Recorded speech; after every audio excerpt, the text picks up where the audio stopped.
All right. Hello and welcome to my first video in a long time. Today, we're going to talk about the Arsenal transfers. We're at the mini window where teams had their deadline day for the Club World Cup. Deals are still going on. Nothing official is going to get announced. No one's taking their hands off the phone. We're going to keep going. We're going to keep negotiating. We're going to keep getting things done. I'm sure Fabrizio's tweeting his ass off. So, yeah, I just want to talk about the Arsenal transfers because this is the team that I support, the team that I know the most about. I'm going to talk about the other top six teams, what I think they should do in the transfers, but I'm not going to go as in depth as I am going to go with Arsenal because obviously I don't give a shit about them. So ideally, need a 9 and a left winger. That's the one that everyone knows.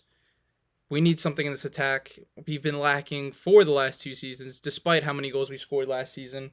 This season we couldn't do shit. We had Marino scoring goals for us, which is good. It means that anyone we could win the dog up front and he'll probably score us goals. But ideally, we want a striker, which we don't have at the team currently, other than Gabriel Jesus, and he's injured half the fucking season. So, other than that, a DM. We're gonna get someone that we will talk about in a second. And if Partey leaves, hopefully another one, but hopefully Partey stays. A backup goalie, which we're getting, so that's good. And a center back. Since we lost Aiden Heaven, I kind of want another center back to fit in on the right side. We don't really have a right center back. I guess you could say it's Tomiyasu, but he's always hurt. Maybe two, if two youngsters want to come in and we lose someone like Kivior or Zinchenko, which there was talks about them leaving before the window. I think Juventus was even interested in Kivior, and Zinchenko, Borussia Dortmund was sniffing around Zinchenko, which I don't know who wants that guy, but whatever. We move on, and obviously we lost Tierney to Celtic on a free. But yeah, so Zubimendi, biggest one. Real Madrid were rumored to go and steal him out from under us, but it doesn't seem like that's the case. Ornstein and Fabrizio confirmed they're not. Madrid haven't even made contact with him, I don't believe. They're not going to bid for him. Most of the paperwork's been signed. He's going to be an Arsenal player. It's more of a matter of time. I hear that Sociedad wants it to be on next year's books, so it probably won't be announced until July 1st. But we'll see. Maybe that's BS, maybe it's not. But this is a deal that's supposedly been done since January, so I obviously like him. I like him as the Jorginho replacement. I like it's a different profile of the Partey, and it's someone that can help us when we're trying to unlock a low block. I think he can. I think his passing can help with that a little bit more, and his movement from side to side can help. But yeah, I don't think he's as good a DM as Partey. So 60 million for backup, little annoying, but it is what it is. He's a good player, and I'm glad we got him, especially over teams like Liverpool and Madrid, which could probably use him a lot better than we can, maybe. But he's playing for us. That's the hope. And we move on. Kepa. I don't know why this deal triggered so many people. Obviously, I wanted Joan Garcia as our backup because I think he was a great keeper for Espanyol. From what I seen, as soon as we got linked from him, I started watching him and I thought he was pretty good. 25 million for him, I believe, was the number that Barca's getting him for. But he wanted to start. He wanted to be a definitive starter. We can't give him that. Raya is still one of the best keepers in the league, if not the world. Great with his feet too. But Kepa as the backup, 5 million. I think this is a good deal. It's our annual Chelsea player. I'd rather have him than paying however much million for someone else. But yeah, I think he's a good backup. He's willing to fight. He had a good season with Bournemouth. He won't be cup tied like Neto. And I don't really know if with him as our backup, how many teams have as good or a better backup than Kepa really? And bringing him for 5 million, Kelleher just left for 18 to Brentford. So if that's what their backup's leaving for, I guess you could say because Liverpool are bringing in I don't know how to say his name, the Georgian from Valencia. Maybe I guess he's the backup, and you could say he's better than Kepa. But other than that, who really is Ortega? Ortega didn't look that good when he started. He looked bad against us when City played us. But yeah, I like the deal. 5 million. It's really a drop in the bucket. So yeah, it's a good deal for a keeper. Next is center backs. Like I said, we've been linked with Hato in the past, but I think Chelsea has a little bit of a stronger link with him. I like him. I think he's a decent player. He's young. I I would like him, but he's another left-sided center back. We have Calafiori, we have Kivior. He'd just be another. I think he's more of a Kivior replacement if we were to lose him. Gahey is the most ideal option. He's good enough to start for most Prem teams. I doubt he would come to us despite the links recently because it's a World Cup year. Because if he's not playing, then I don't know why it could risk him being picked for the World Cup squad, even though I don't think there's a better English center back than him. Maybe John Stones. Maybe you can argue Branthwaite, but I think he was the best for them at the Euros last summer. But I don't think he would want to risk not getting in the World Cup squad. So, and then I added Atalanta's youngster Scalvini, and I kind of like him. I like him. I think he's good. I think he's young. I think he has potential. He's one I just added just because he's the only one that I could think of that could really fit in as a backup and could develop into something good. And he's young. You know, if we lose Saliba, he could step into that spot. But I doubt we will get a center back. I couldn't really think of people that worked for us, and these were it's just kind of the group I threw together. A 10, which is surprising because there are a lot of people that do rate Odegaard, but I just don't see him as a 10.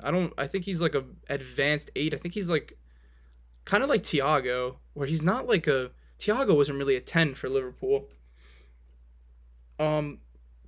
Maybe I guess you could say he's like not really like McAllister, but I think getting to the point, I want a 10. I want someone that can fill in Odegaard's shoes or even do better than him when he's not doing well. We saw him struggle this season.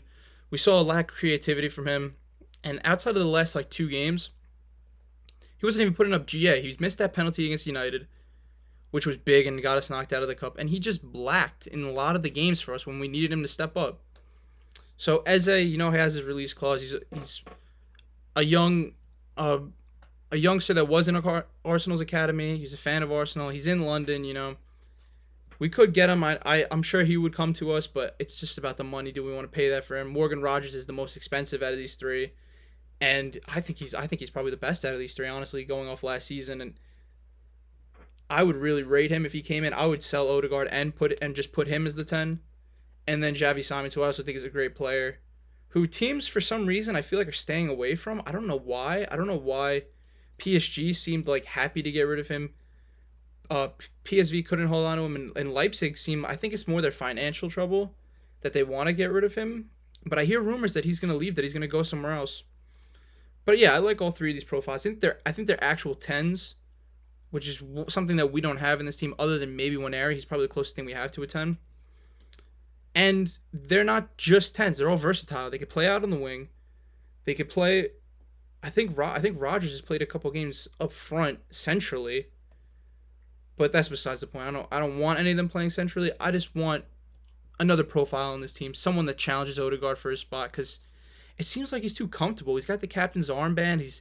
He starts anytime he's fit. It's a little annoying sometimes. I want someone to just light a fire under his ass. Even if none of them end up being better than him, I would like to see someone come in, but it doesn't seem like we're going to go down that route.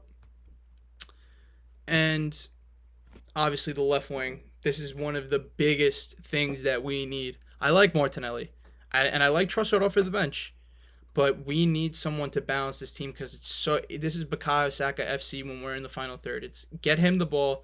He's going to whip in an early cross. He's going to cut it and shoot, or he's going to cut it back for Havertz or whoever it is on the tap in, or Odegaard or Rice on the late run. And the Rodrigo links have really what's made me a little bit more optimistic about this. I think he is by far the best option out of these 5. I think he's a superstar. I think this guy could come in and win us major trophies. I think if we had him in the Champions League against PSG, we could go on to win the Champions League because, look at the Inter team that rolled down to the final. We could roll them over. But yeah, Rodrigo's the dream signing for this window. I think he'd be a top 5 winger in the left world, arguably the best in the Prem, without even kicking a ball. He's clutch, steps up in the UCL, big goals, big moments. Everyone remembers that City, those late goals. If we can't get him, my second choice is it could really be between Lookman, Williams, and Leao, but I have Lookman as the preference just for what he's done. He's been consistent over the last 2 years for Atalanta. He knows the Prem. He could do a Mo Salah where he leaves the Prem. He's not as great in the Prem. Leaves, goes to Italy, comes back and starts firing. Obviously, he's not going to be as good as Mo Salah, but that kind of storyline, I guess you could say, or journey. But he's been great in Europe. I thought he was. I mean, obviously we remember the Europa League, and Atalanta didn't really do that good. But I thought he was a bright spot for them. Yeah, but like I mentioned, the only concern is that he played in the Prem and he wasn't that good, and it didn't seem like Leicester. I think pretty sure Leicester's the last team he played for. I don't think they were too bothered to get rid of him. I don't think people really were upset. After that, Nico Williams, I like him. I like him for Spain. I didn't really like him for Bilbao this year. I thought he lacked a lot. Um, didn't really put up. I don't know his stats off the top of my head, but it felt like he didn't put up a lot of GA. Which I mean, if you're not performing good, you might as well put up GA. Like, so that's what worries me. But for Spain, like he looks like a different player. Like in a team that's balanced, where he has Yamal on the right, like he could have kind of that with Saka on the right. It's he would I would like to see how he would be. He's quick, so I think maybe he'd probably be pretty good for the Prem. The only problem is his attitude. I don't he's like with his wage demands and stuff. Like it makes me think that someone like this who's 22 years old demanding this much kind of has like this cockiness about him when I don't think he I get Yamal has it because Yamal is one of the best players in the world. He is not, and you kind of need to like earn your stripes before you go out here trying to like be like Billy Badass. But yeah, little concerning is wages, the fee. We'll probably pay a little bit above the transfer clause, the release clause to stretch it out like we were doing with Zubimendi. But I like him. He's definitely not my first choice. Definitely not as high on him as a lot of Arsenal fans are, but I wouldn't mind him coming in. I just think he's too similar of a profile to Martinelli too, which is a little annoying. I think we need different options. Then we move on to Leao. Leao's a great player, and he's big, he's strong, he's fast, he's got good tech to him. So he fits the Premier League on paper, but then you watch him and you see him in some of these big games when they need him. Even against Spain, I don't think he was great. I think he was just on against tired legs, and I thought he was sloppy. He got lucky a lot of the time. Like I remember he tried to cut in and the ball just like pinballed and he just got through and then he put a cross into the box. But uh, I don't. I'm weary of him because I think this kid has been like potential, and people still think he's like a 19-year-old. Like no, he's 25. He won. He was great in the season they won the league, but that's dead and gone. They were 10th this year. They didn't get into Europe this year. And I hear that AC needs some money, so maybe we can get him at a cut rate price. But the number I was seeing was around 70, so I wouldn't pay that much for him. I don't think he's that much better than a lot of the options out there that are a lot cheaper than him. And then Gittins supposed to go to Chelsea. He's gonna be away at the Club World Cup. Um, Chelsea offered 50 million. It got denied. I wonder if that price will go down after the Club World Cup, and maybe it will go back. Maybe we'll stay at that 50. Maybe we'll go down to 40 or 45 because I think 40 was their initial bid, which I wouldn't mind. But he's still young. He's raw. He has some good flashes in the Bundesliga, but he could be another Sancho. And then it's like, well, why do I want someone like that? I don't think he's particularly quick, but he has some attributes to him that I think could be molded into someone good. But I don't want a project player on the left. I want someone ready. I want the man. I want the man that would win us the UCL, and that's only one person that I see on here, and I don't have to specify who that is. But I also don't see us going for a left winger until after the Club World Cup, just because of Rodrigo and all this interest in him. I think if Rodrigo wasn't on the table, we would have already made a decision on somebody. I think we would have already maybe even bought somebody by this time. But I think now that he's on the table, Arteta was saying today that he loves him. He's freaking in love with him. He wants to marry him or some weird shit. But I mean, I kind of get it because this guy is a fucking baller and he would change this football club. He would be the best signing we've had since Alexis Sanchez, and I think he has the potential to be that level. He's still young. He's still 23. And yeah, he's been playing out of position for so long. Like we give him high wages, we give Madrid the money they want, and we give him the spot and say, "Yo, be a star. Prove to people who you are or what you can be." I don't know why. I think that's enticing to him. Even though it's Madrid's the hardest team to get people away from. Now it's kind of like the Ozil situation, where it's like like they brought in Mbappe. Madrid brought in James at the time. He was unhappy with his role. He wants a starting spot. You come to the Premier League, you come to London, you come under the big lights. He saw us firsthand that this team can do great things, has those special moments, but and he can push us over the line. I think if we had him, it's a different story. But yeah, that's my preference. This is the biggest debate so far. This is Gyokeres, Sesko. Who do we get? Who do you want? Who do I want? Who does Arteta want? Who does Berta want? Everyone's having a fight about it. Everyone's debating about it. Who are we going to get? Recently, there's reports saying that we're meeting with Gyokeres' agent. I don't really believe them. I think it's kind of bullshit. I think we're going for Sesko. I think that's the preference. But I would really like Gyokeres over Sesko. And so we'll look at some of the stats. These are their stats in the league. Um, Shitload of goals, almost 100 goals in 100 games. Higher pass accuracy and chances created than people really give him credit for. People say Sesko is better because he's a better playmaker, he drops deeper, he does this, he does that, he's better on the ball.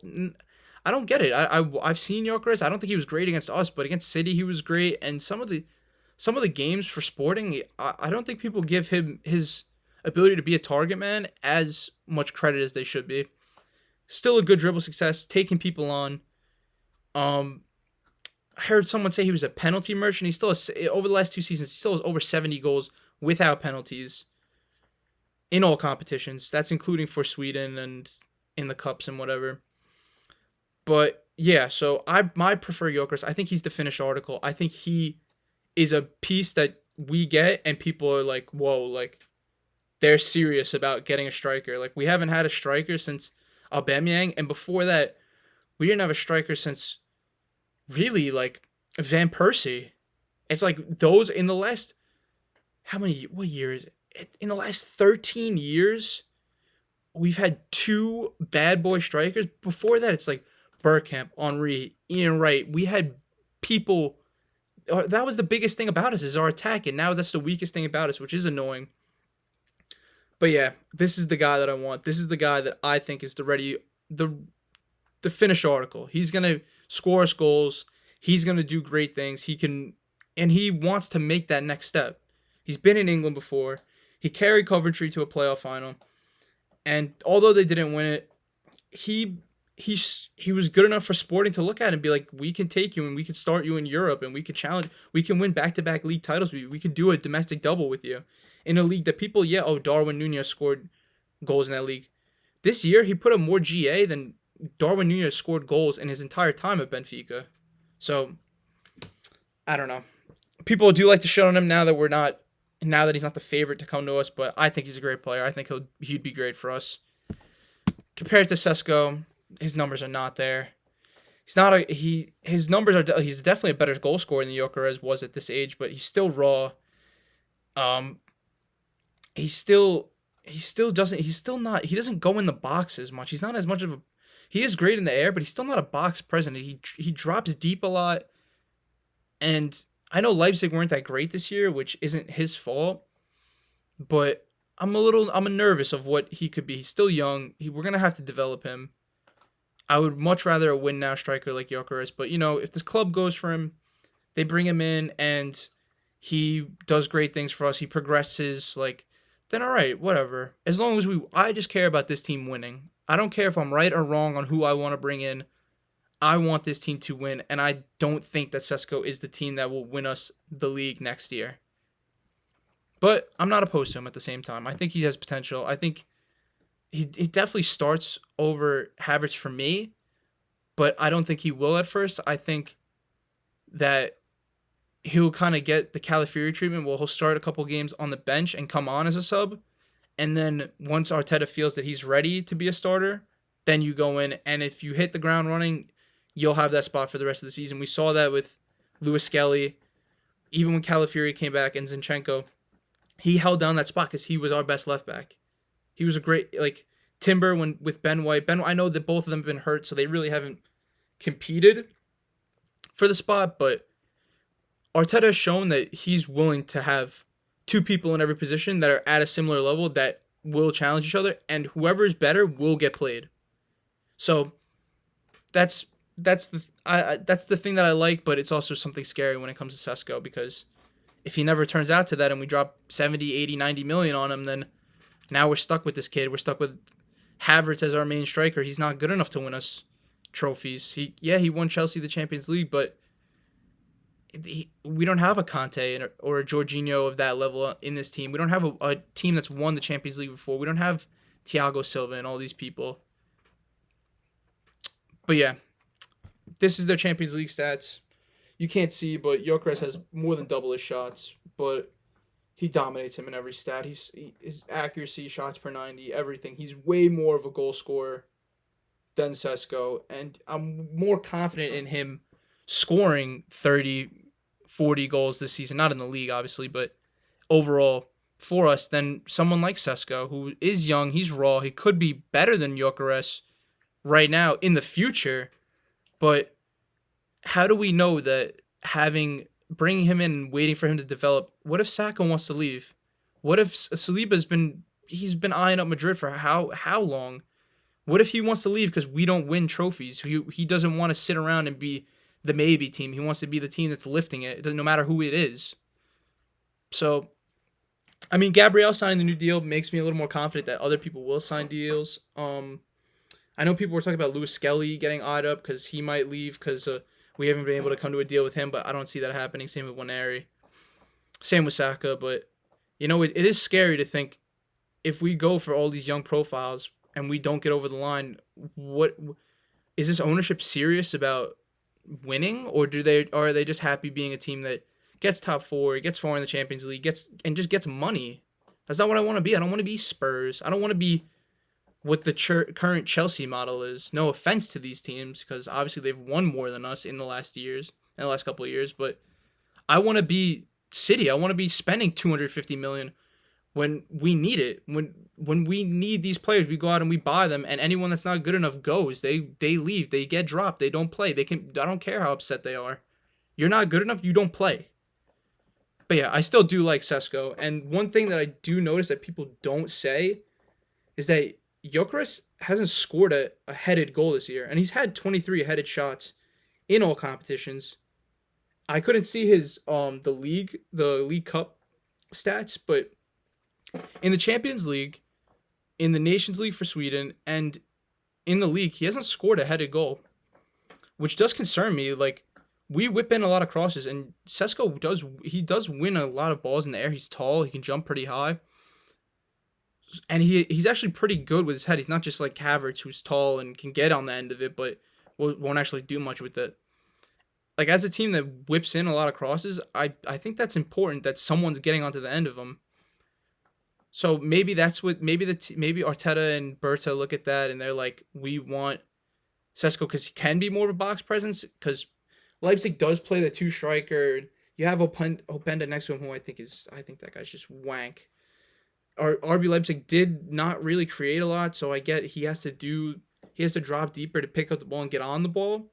But I wonder if they'll try and mold him into someone that just sits in the box. Obviously, they will want him to link up with play because that's what Havertz does, but will he be, when we get into the final third, will we just have him camp in the box and just whip an early cross into him? Because we are good at that, but it does also feel lazy sometimes the way we do it because nobody really gets onto the end of them. But, and set pieces, obviously, that's a factor.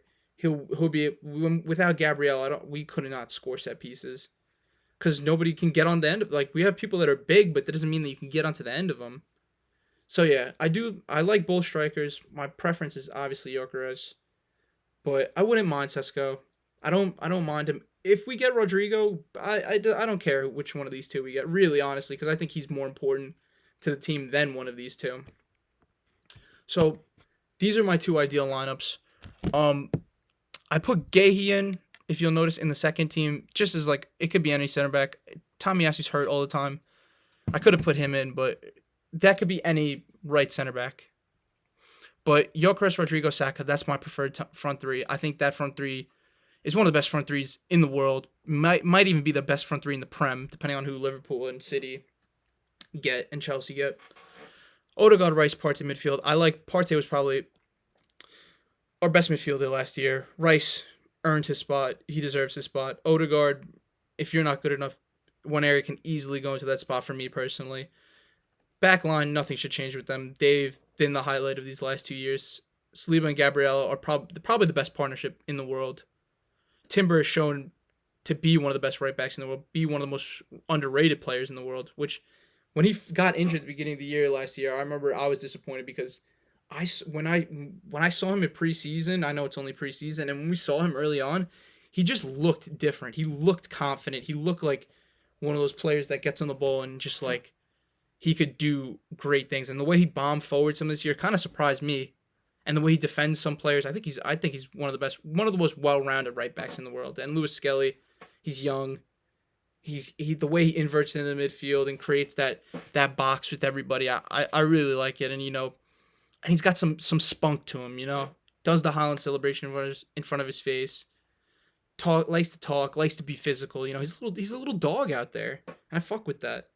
And he's an academy product, so we gotta keep that close to the heart. Havertz, Martinelli, Trossard front three. I think that's like an average, pretty like mid-table Premier League front three, but as a backup front three, I think that's pretty good as it goes. Moreno, Zubimendi, one area midfield might be more creative than our starting midfield, but I think that's I think this backup lineup is very good. Outside of maybe the defense, ironically, is probably the weakest point. If we take Gahey out, even then it's still like this second lineup could get you top 4 in my opinion. Obviously, there's more to a team than the starting lineup, but these two starting lineups, this is a top class 11. We need players in every position, and this doesn't even include the Max Dowmans, who will be a fringe player. The Salah kid, be a fringe player. The Maldini kid, Josh Nichols, the youngsters, and then people like Gabriel Jesus and Tomiyasu that are veterans, but they can't always stay fit. But we saw when Gabriel Jesus was fit against Crystal Palace, he scored 5 goals in 3 days. He scored against Brentford, and he was on a good run of form. He looked like the Gabriel Jesus that we first signed, that came in and made. That's the best that we played when we had that Martinelli, Saka, Jesus front three, Xhaka in the midfield. That team won every game, and that was like the most. We played action packed. We played that a progressive ball that we love to see, but now it feels like we lack creativity and we stick to this U-shaped Pep Guardiola style, and it's annoying. And I think we need people like Rodrigo to spice it up and to put some fear in people's hearts, because people just sit in a low block and just like break us down, and we can't break them down because we rely so much on Saka. It's like, oh, he's out, all right, yeah, we're gonna stink out a 1-1 or a 0-0 or like Aston Villa come back. Oh, you're up 2, we'll just score 2 back, easy. But yeah, this is my preferred Arsenal transfer window. Let me know what you think in the comments. Like, subscribe if you're seeing this video. I'm gonna come back with more about the other top 6 transfer windows, not as in depth, but just kind of talking over it and looking at some of the deals. And yeah, if you want to see more from me, subscribe, and I'll see you in the next one.